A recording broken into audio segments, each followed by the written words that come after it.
안녕하세요, 일렉트로캠입니다. 오늘도 테슬라 관련 이야기를 해볼까 합니다.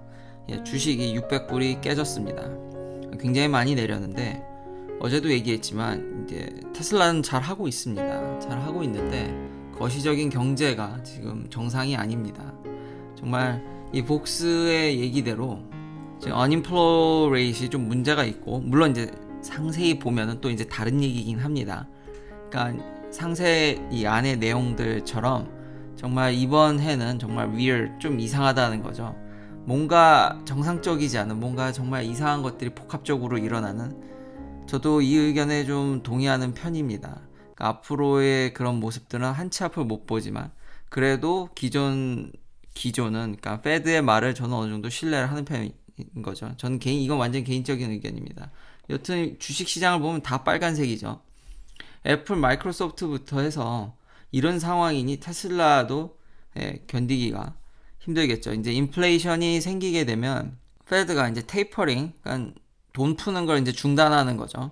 지금 현재 인플레이션이 생기면 모든 나라들은 중앙은행의 가장 첫 번째 목표는 점진적인 물가 상승이지, 급등하는 이런 지금 기사들을 보면은 2008년 이후로 지금 최대의 속도로 지금 증가하고 있기 때문에, 이게 만약 이제 일시적이지 않다라고 하면 페드는 돈을 이제 푸는 거를 중단하겠지만, 지금 아직까지 중앙은행의 스탠스는 이건 일시적인 거라는 거죠. 그리고 언인플로 레이트를 계속 이야기를 하고, 이제 저합 시장에 대한, 이게 자산 시장이나 이런 거를 보면은 굉장히 경제가 호황같이 보이지만, 이번 여행에서도 로드트립에서도 느꼈지만, 참고로 지금 밑에 플로리다는 더워서 죽는 줄 알았는데 좀만 올라오니까 벌써 DC 정도만 오게 되더라도 여긴 춥습니다. 참 미국은 정말 큰 나라고 이 기후 변화가 참 다르다라는 거 이번에 여실히 느꼈는데, 아래는 지금 30도가 넘거든요. 정말 한여름 넘는, 정말 푹푹 찌는데 요 위는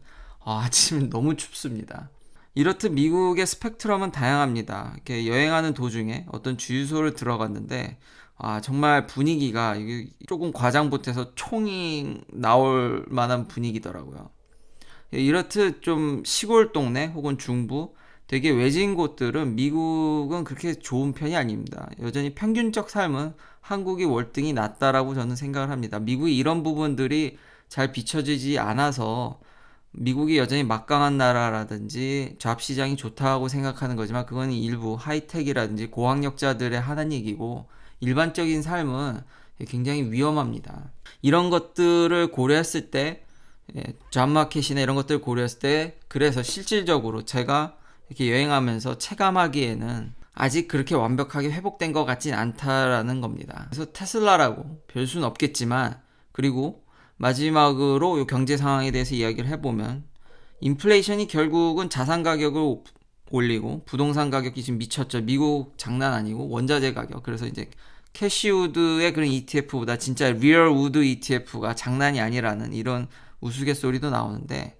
원자재는 결국은 밸류를 담아내진 못합니다. 결국 그것을 이용해서 기업들이 수익을 창출하기 때문에 결국 돌고 돌아서 주식시장도 결국은 출렁임은 있지만 그 타이밍이 올 때까지 테슬라가 굉장히 잘 하고 있다라면 저는 반등할 것이라고 생각을 하고, 여전히 애널리스트들의 목표가들은 높은 편입니다. 자, 그러면서 몇 개 이제 테슬라 소식을 전달해 드리면서 오늘 이 시작한 경제랑 좀 연관이 돼 있는데, 결국 제가 왜 테슬라를 계속 기댈 수밖에 없는 것과 턴이 돌아올 때까지 테슬라는 굉장히 잘하고 있을 거라는 생각이 드는 게 토요타 때문인데, 그 전에 구독자님들께서도 알려주셨듯이 이제 비트코인을 안 받는다고 합니다. 일론 머스크가.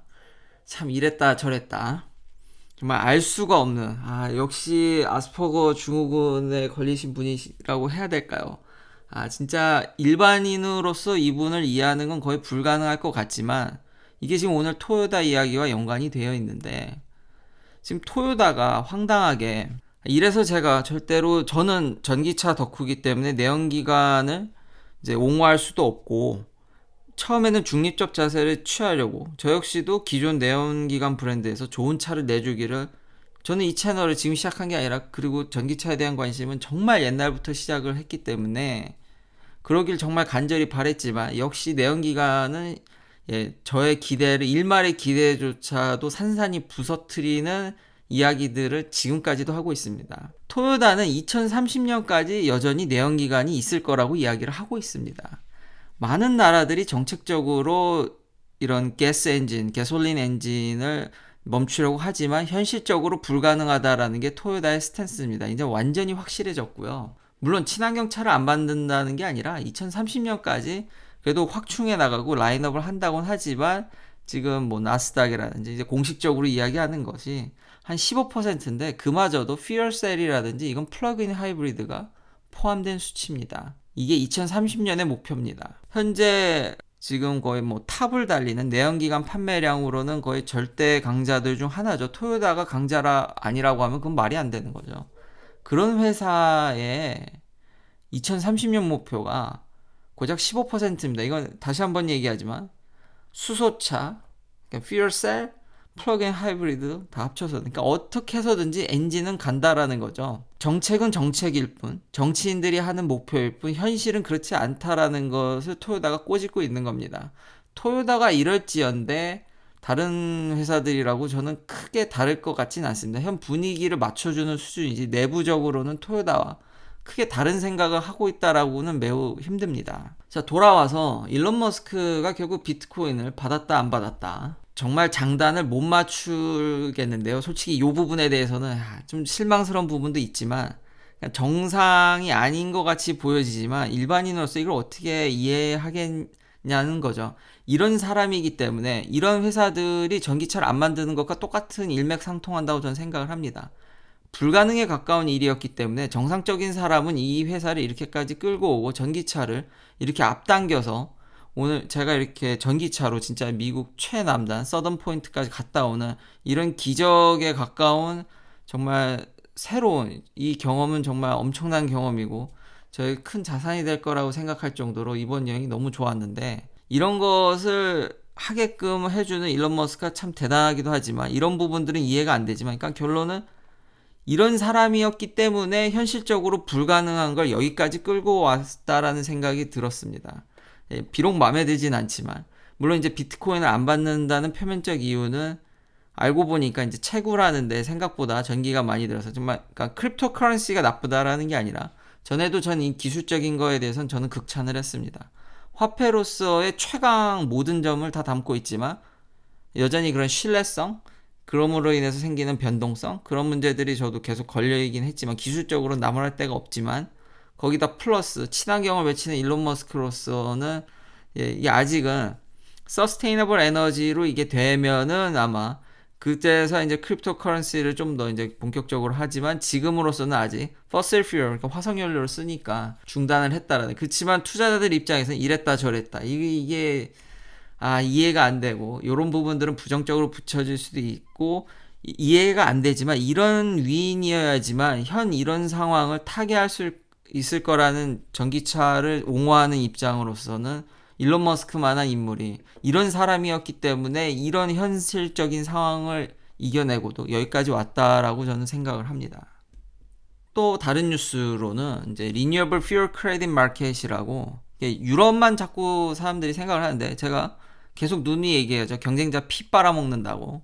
그러니까 미국도 있는데 상대적으로 시장이 부각이 되지 않았던 거지. 지금 바이든 정부는 이걸 본격적으로 확대할 생각인 것 같습니다. 원래 GEV 크레딧이 있었고 거기다가 이게 진짜 친환경인지 아닌지는 모르지만 사실 에탄올 마켓도 있거든요.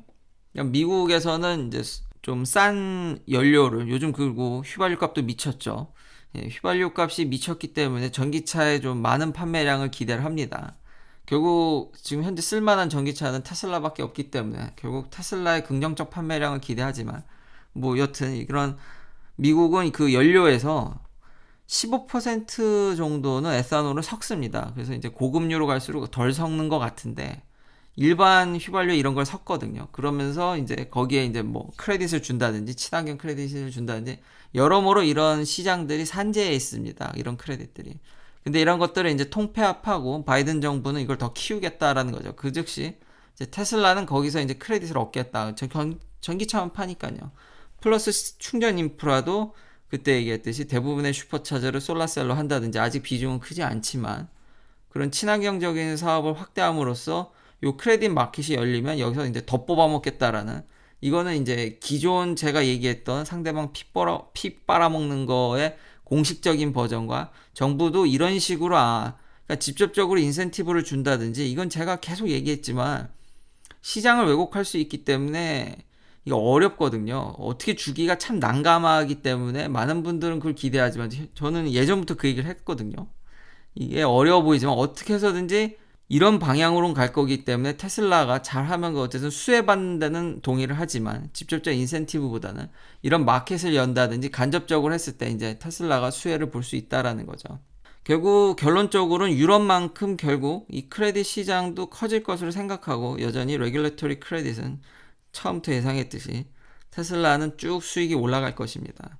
그러니까 기존의 내연기관들의 이런 스탠스, 그러니까 이런 게 어느 정도는 저는 공존할 것으로 보입니다. 그러니까 테슬라는 이미 망하기에는 너무 커져버렸고 지금 전기차의 유일한 아이콘이고 이렇게까지 대량 생산을 할 수 있는 유일한 회사입니다. 이렇게까지 배터리를 많이 소모할 수 있는 전 세계적인 유일무이한 회사이기 때문에, 그리고 여전히 잘 하고 있고 기존의 내연기관들한 기대는 이제 저버리시는 게 저 개인적으로는, 그러니까 하도 친환경 외치니까 그냥 맞춰주는 수준이지 속마음은 이렇고 이제 노골적으로 이제 다시 이러고 나오고 있다는 거죠. 왜냐하면 너무 잘 팔아요. 너무 반도체 쇼리지 때문에 힘들다라는 건 제가 여전히 그건 과대 포장됐다고. 그렇지 않습니다. 자동차 회사들 내연기관 굉장히 잘 팔고 돈 잘 벌고 있습니다.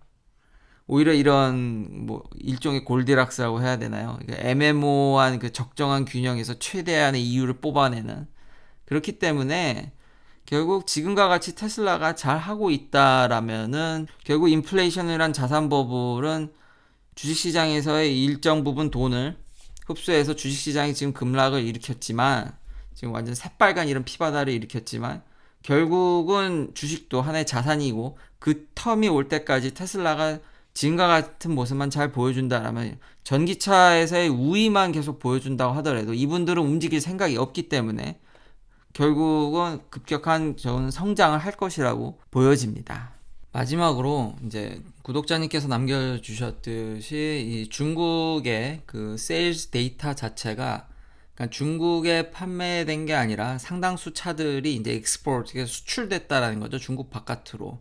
그러니까 여전히 테슬라의 수요는 전 세계적이고 이번에 좀 세일즈가 떨어진 게, 그러니까 항상 테슬라는 이제 물량 얘기가 나오거든요. 수요는 견고한데 물량을 대기가 힘드니까, 그래서 순간 차가 안 팔린 것 같지만 알고 보면 딴 데 팔고 있다라든지 그때 덜 만들었다라든지 뭐 공장이 좀 쉬었다라든지, 예, 그런 것들을 계속 이제 남겨주셨는데, 제가 어제 그런 패턴, 그냥 데이터로 패턴 정도로밖에 그런 등록된 CIPA 기준으로, 이게 어느 기준을 하냐 또 다르고, 그러니까 테슬라 차량은 트래킹하기가 너무너무 어렵습니다. 기존의 판매망을 이용해서 팔고 있지 않기 때문에, 저는 미국만 이런 줄 알았는데, 그래서 뭐 비판적 댓글에는 아니다, 뭐 테슬라도 자동차 회사니까 뭐 등록한다 그러는데, 지금 월스트리트 저널도 이런 대형 언론사들조차도 마지막에는 이런 테슬라 차량에 대한 데이터에 대해서는 언클리어한 거를 어떻게 그렇게 클리어하게 잘 아실지는 잘 모르겠습니다. 물론 시간이 지나고 테슬라도 어느 정도 이야기를 하고 꼬리가 길면 결국 다 공개가 되죠. 결국. 그러니까 이건 좀 시간이 좀 지나야 될 필요가 있기 때문에 어제 그렇게까지 이런 것까지 이야기하기는 저도 애매모호해서 아직은 지켜볼 필요가 있다. 뭐 위기까지라고 이야기하기는 좀 힘들다. 여전히 잘 만들고 있고 수요가 견고하다라는 건 이미 같은 패턴이 너무 많이 반복이 됐기 때문에 지금 이제 와서 의심하는 거는 조금 뭐 지금까지 달라지진 않았다라는 거죠. 그리고 이제 중국에 대한 이런 세일즈 포스, 레귤레토리에 대한 견제에 대해서 충분히 지금 대응하려는 팀을 만든다라든지, 결국 위기에 봉착하면은 테슬라도 이렇게 대응을 합니다. 그러니까 제발 좀 PR 팀을 만들어서 이런 것에 대해서 속 시원하게 빨리빨리 해명해주면 많은 사람들이, 투자자들로서도 이런 소식들을 빨리 접하길 기다리는데, 뭐 PR 팀 없고 이런 거에 대해서 테슬라가 전혀 언급을 클리어하게 하지 않습니다. 그렇기 때문에 시간이 지나야지 이 부분은 더 정확히 알 수 있을 것 같습니다. 그러나 아직까지 이렇게 분위기라든지 나오는 기사들을 봤을 때 월스트리트 저널은 심지어 테슬라에 대해서 그렇게 긍정적이지도 않는데도 이런 중립적인 이야기를 하는 걸 보면은 그렇게까지 위기로까지 아직 이야기는 좀 이르다. 진짜로 이렇게 수출을 많이 했을 수도 있기 때문에, 그러니까 여러 가지 복합적 요인이 있고 테슬라 판매량은 여전히 바로바로 트래킹하는 건 매우 어렵다, 언클리어하기 때문에 현재 쉬먼트 데이터만으로는 섣불리 판단하기 어렵다라고 할 수 있겠습니다. 긴 영상 시청해 주셔서 감사합니다. 내일도 테슬라 관련 이야기들로 찾아뵙겠습니다.